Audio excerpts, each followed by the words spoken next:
Brexit Party leader, Nigel Farage. Nigel, welcome to Fox and Friends.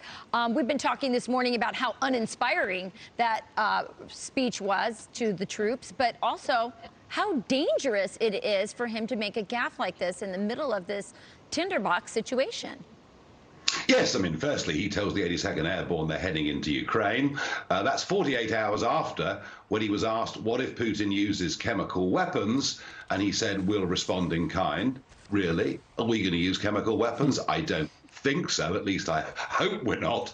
And I'm not sure really now, whenever he speaks, whether I want to laugh or cry, because America has been the head of NATO for over 70 years. You know, we all look up to America. You know, that's where our strength comes from. That's where world peace comes from when America gets it right. And the other question for me is, this war broke out a month ago, exactly 1 month ago. Where the hell has he been? Why wasn't he here the first weekend, calling the heads together from the European countries and saying, we warned you, we told you to spend more money on getting your defense up to speed. Now, please, learn from this, get a move on. It was a real opportunity, actually, for America to really take control. And frankly, Biden's blown it.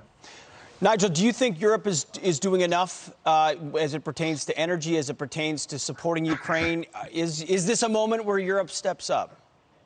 So I remember Donald Trump going to a meeting of European leaders, pointing at Angela Merkel and saying, you're making yourself wholly dependent on Russian gas. You are making a mistake.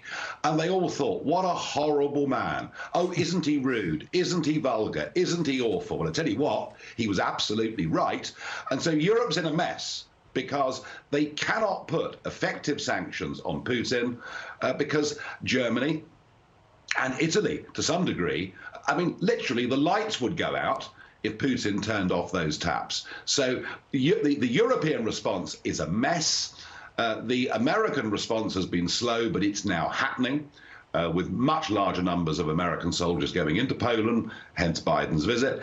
And actually, and it's rarely I say this, but for once Boris Johnson has been very, very decisive.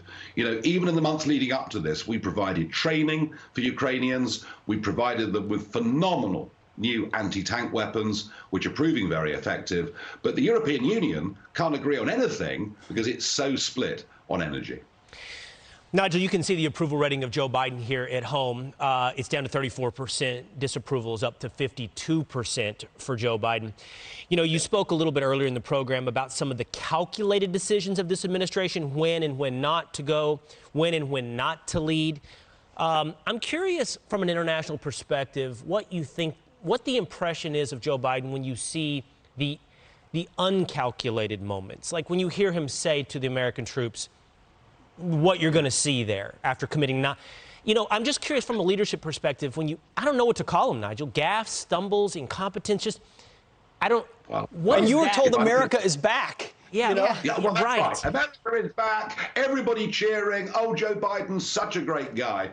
We realize that in terms of the conscious decisions, such as withdrawing from Afghanistan without consulting us or any of your allies, and to hand it back to the Taliban. So the conscious decisions have been terrible. And we're on the verge of another, because I can see this administration getting back into bed with the Iranian regime. They're very, very close to doing so, which would be a huge mistake. And on the unforced errors, look, let's be frank.